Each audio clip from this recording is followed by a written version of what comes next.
Ya Mu'adz, wahai Mu'adz, ini usik, saya ingin memberimu bekal, memberimu wasiat. Ya, la tad'anna an taqula dubara kulli salatin. Sebaiknya engkau tidak meninggalkan, la tad'anna, ya, setiap kali selesai sholat. Ini pesan Rasul, teman-teman sekalian, kepada Mu'adz bin Jabal, dan sekaligus pesan Rasul kepada kita semua. Apa pesan Rasul? Hendaklah engkau tidak meninggalkan zikir ini dubura kulli salat, setiap kali salat. Apa zikir yang diajarkan Rasul kepada Mu'adz bin Jabal? Meniti jalan orang-orang mulia bersama para sahabat Rasulullah SAW, kita nikmati keindahan Islam.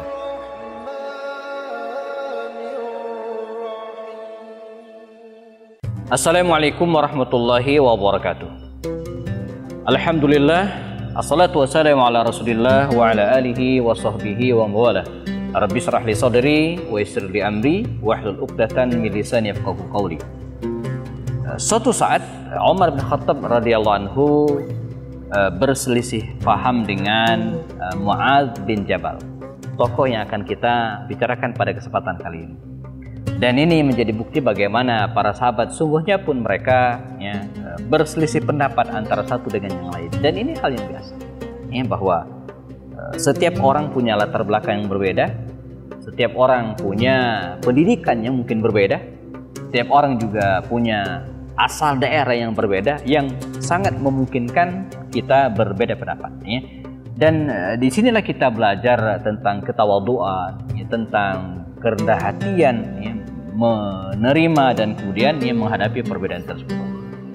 Adalah seorang wanita di masa Umar bin Khattab ditinggal merantau oleh suaminya lama 2 tahun, ya. Tiba-tiba selama 2 tahun atau pada masa perantauan 2 tahun tersebut, istri dari laki-laki ini, ya, hamil, dan tuduhan berzina pun dilekatkan pada wanita ini. Maka Khalifah Umar bin Khattab tidak akan membiarkan hal ini dengan jelas, ditinggal bepergian 2 tahun lalu kemudian hamil, ya. Kata Umar, alaiha, dia harus dirajam sebagaimana hukuman Islam. Seorang wanita atau laki-laki yang kemudian berzina dan kemudian terbukti berzina tersebut, maka dia harus dirajam, ya. Kata Mu'adz bin Jabal, ya Khalifah Amirul Mukminin, engkau berhak, ya, merajam wanita itu, tapi tidak dengan bayinya. Anaknya kan yang dikandung itu kan nggak berdosa. Baik, kata Umar, kita tunggu dia sampai melahirkan, ya. Dan qadarullah, lalu wanita itu melahirkan. Dan apa yang terjadi? Ketika dilihat, bayi tersebut sangat mirip dengan bapaknya. Semakin tumbuh dia besar atau kemudian bayi ini, ya, semakin mirip dengan bapaknya. Maka Umar pun membatalkan, gitu kan? Dan tentu saja setelah mengambil sumpah dan meminta kesaksian banyak orang, ya, akhirnya Umar bin Khattab membatalkan, ya, rajam atas wanita tersebut. Bayangin, ya, kalaulah pendapat Umar tidak ada yang menyangkal, gitu kan, ketika dia ingin merajam wanita tersebut, maka barangkali mereka akan salah dalam menjatuhkan sanksi. Tapi Mu'adz bin Jabal dengan kecerdasannya, dengan keilmuannya, ya, berhasil menyelamatkan wanita tersebut dan sekaligus, ya, menyelamatkan Umar bin Khattab dari kesalahan dalam memberikan saksi. Mu'adz bin Jabal, sahabiyun jalil, seorang sahabat Nabi terkemuka, berasal dari kalangan Ansar, ya, dari Madinah Al-Munawwarah. Dia termasuk sahabat muda Rasulullah ketika dia masuk Islam pada usia yang ada mengatakan usia 18 tahun, ya, belum genap 20 tahun usianya. Dan Mu'adz bin Jabal ini juga, teman sekalian, termasuk sahabat Nabi yang ikut membaiat Rasulullah sebelum Nabi hijrah ke Madinah Al-Munawwarah. Artinya apa? Huwa minas sabiqina fil Islam. Dia termasuk orang-orang yang di awal-awal masuk Islam. Dan ketika dia membersamai Rasul SAW di Madinah Al-Munawwarah, dia tidak pernah absen, selalu ikut dalam peristiwa-peristiwa bersejarah, baik peperangan ataupun perdamaian bersama dengan Rasul SAW. Dan tidak heran kalau kemudian dengan kondisi demikian, Mu'adz bin Jabal ini, ya, punya wawasan yang sangat luas. Nah, ini juga menjadi inspirasi kita hari ini mestinya teman-teman sekalian, bahwa seorang anak muda, saya ingin menyeru teman-teman para pemuda sekalian, salah satu muwassafat, salah satu karakter yang harus dimiliki anak-anak muda hari ini apa? Mustaqaful fikri, punya wawasan yang luas, Karena itu kita dituntut untuk bergaul, kita dituntut untuk membaca, kita dituntut untuk menganalisa, kita dituntut untuk berdiskusi.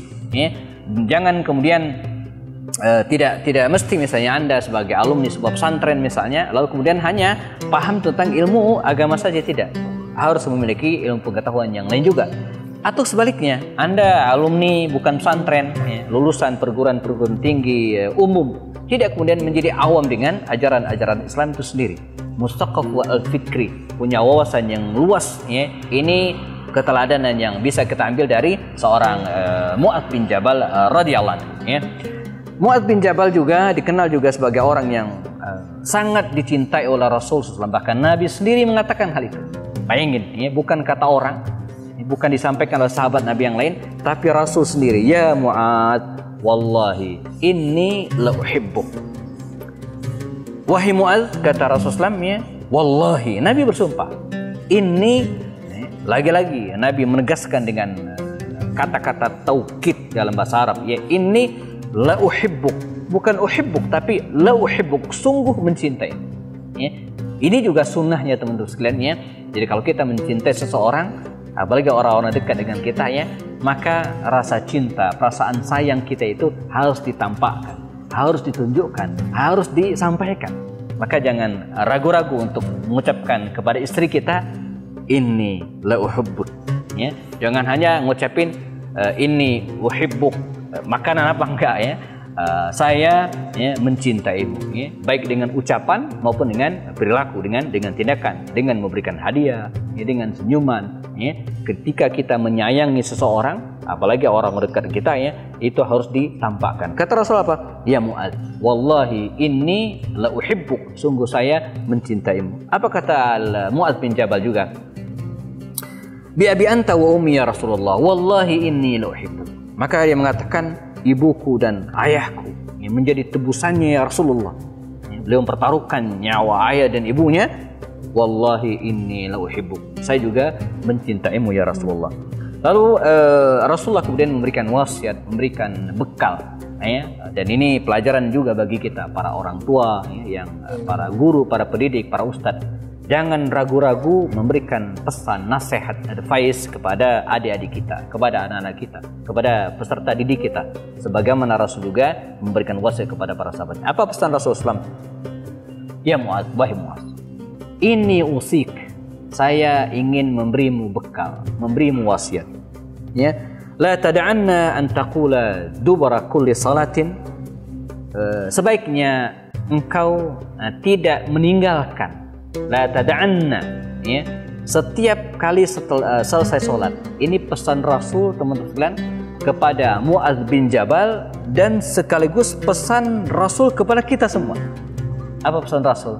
Hendaklah engkau tidak meninggalkan zikir ini dubura kulli salat, setiap kali salat. Apa zikir yang diajarkan Rasul kepada Mu'adz bin Jabal? Saya bacakan. Allahumma a'inni ala zikrika wa syukrika wa husni ibadati. Allahumma inni, ya Allah sungguhnya aku, Allahumma a'inni, sungguhnya ya Allah, a'inni, tolonglah aku, a'inni, bantulah aku, ala zikrika, agar bisa mengingatmu, wa syukrika, dan bisa bersyukur kepadamu, wa husni ibadatik, dan beribadah yang baik kepadamu. 3, mengingat Allah SWT, bersyukur atas segala nikmatnya, dan yang ketiga adalah beribadah yang terbaik kepada Allah SWT. Rasulullah SAW juga memberikan pujian kepada Mu'adz bin Jabal ini. Di antara sabda Nabi apa? A'lamu ummati bil halali wal harami Mu'adz bin Jabal. Orang yang paling paham di antara umatku adalah tentang halal dan haram adalah Mu'adz bin Jabal. Dengan alasan itulah kemudian tidak heran kalau kemudian baginda Rasul ininya mengutus Mu'adz bin Jabal ini ke tempat yang agak jauh, yaitu Yaman. Nah, bagaimana kisah diutusnya Mu'adz bin Jabal ke Yaman oleh baginda Rasul, dan apa saja pesan Rasulullah kepada Mu'adz bin Jabal sebelum berangkat ke Yaman, kita akan bahas setelah yang berikut ini, dan jangan kemana-mana. Bersama kami belajar Sirah Nabawiyah untuk memahami sejarah hidup Rasulullah SAW dan para sahabat melalui video-video pendek, diskusi dengan para tokoh dan pakar lewat program Kelas Kupas lewat obrolan santai. Apapun masalahnya, dikupas dengan cara yang santai dan penuh keakraban. Bersama kami juga menelaah kitab-kitab induk dan referensi terpercaya, menelisik hikmah, merangkai makna, lalu menuangkannya dalam karya tulis. Mu'adz bin Jabal radhiyallahu anhu, seorang sahabat Nabi yang mustaqaf fikri, orang yang punya wawasan yang luas. A'lamu bil halal wal haram, orang yang paling faham, mengetahui tentang halal dan haram. Orang yang dicintai Rasul sallallahu alaihi wasallam. Maka dengan alasan inilah Rasulullah kemudian mengutusnya ke Yaman. Apa kata Rasul? Ya Mu'adz, wahai Mu'adz, saya mengutusmu ke Yaman, sebuah negeri yang relatif jauh dari Makkah atau Madinah Al-Munawwarah pada saat itu. Dan apa kata Rasulullah? Kaifa taqdi in aradta qada? Wahai Mu'adz, bagaimana Anda memutuskan perkara kalau suatu saat Anda menemukan masalah? Ini semacam test and proper test dari Rasul kepada Mu'adz bin Jabal. Wahai Mu'adz, apa yang engkau lakukan nanti kalau ada masalah? In qalaitat qada, aqdi bima fi kitabillah. Saya akan memutuskan perkara bima fi kitabillah, dengan apa yang ada dalam Al-Qur'an. Dengan apa yang ada dalam Al-Qur'an. Fa in lam yakun fama qada bihi Rasulullah. Kalau tidak ada di dalam Al-Qur'an, maka saya akan, kata Mu'adz bin Jabalnya, memutuskan dengan apa-apa yang diputuskan oleh Rasul sallallahu alaihi wasallam. Fa in lam yakun fima qada bihi Rasul, kalau tidak ada di Al-Quran, tidak ada dalam hadis-hadis dan praktek pesan dari Rasul juga tidak ada, qala, maka Mu'adz bin Jabal mengatakan ajtahidu ra'yi wala alu. Nah, ini yang paling penting. Saya sebelum membahas jawaban Mu'adz bin Jabal ajtahidu ra'yi wala alu, saya akan beristihad dengan pendapatku tapi tidak melampaui batas. Ini jawaban yang luar biasa dan kita bold, kita garis bawahi, nanti akan dijelaskan. Saya ingin mengatakan penegasan dari Rasulullah SAW. Alhamdulillahilladzi wafaqa Rasulullah SAW lima yarda Rasulullah. Segala puji bagi Allah yang telah menepati utusan Rasulullah SAW tentang apa-apa yang diridhoi oleh Rasulullah SAW. Ajtahidu ra'yi wala alu. Ini jawaban Mu'adz bin Jabal. Saya akan beristihad. Karenanya teman-teman sekalian, runut dalam memutuskan perkara. Kalau kita lihat referensi dan sumber hukum Islam itu pertama Al-Quran. Apapun yang terjadi di muka bumi ini, dan ini tradisi kami ketika menempuh pendidikan S3 di UIK, Universitas Ibnu Khaldun Bogor. Apapun masalahnya, kita lihat teksnya dalam Al-Quran. Ada tidak? Jadi jangan kemana-mana dulu, lihat Al-Quran dulu. Lihat Al-Quran, ada nggak dalam Al-Quran? Jika tidak ada di Al-Quran, baik tersurat maupun tersirat, maka kita melihat hadis-hadis Rasul SAW. Jadi jangan kemana-mana dulu. Jadi jangan ngutip pendapat ilmuwan barat, ilmuwan asing yang nggak ketahuan asal dari mana, apalagi dengan ungkapan-ungkapan yang tidak jelas pendapatnya. Enggak. Al-Quran kalau tidak ada, maka hadis. Nah, jika tidak ada hadis, disinilah ranah ijtihad. Maka para ulama ketika menyebutkan masadir ahkam Islam, sumber hukum Islam, pertama Al-Quran, yang kedua hadis, yang ketiga adalah qiyas, dan kemudian ijma'. Qiyas dan ijma' ini ranah ijtihad, di mana kita dibolehkan beristihad. Tapi ingat, ajtahidu ra'yi, tetap beristihad wala alu, tapi tidak berlebihan, tidak sampai kemudian melampaui batas. Karenanya pengikatnya Al-Quran dan hadis itu penting, supaya kita istihadnya tidak dengan pemikiran saja, tetap ada koridor yang dibatasi Al-Quran dan hadis-hadis Rasul.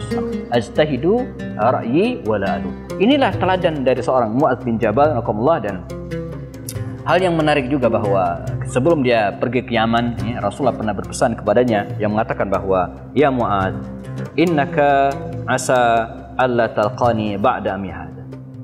Wahai Muaz, barangkali ya, saya atau engkau tidak akan ketemu saya lagi setelah hari ini.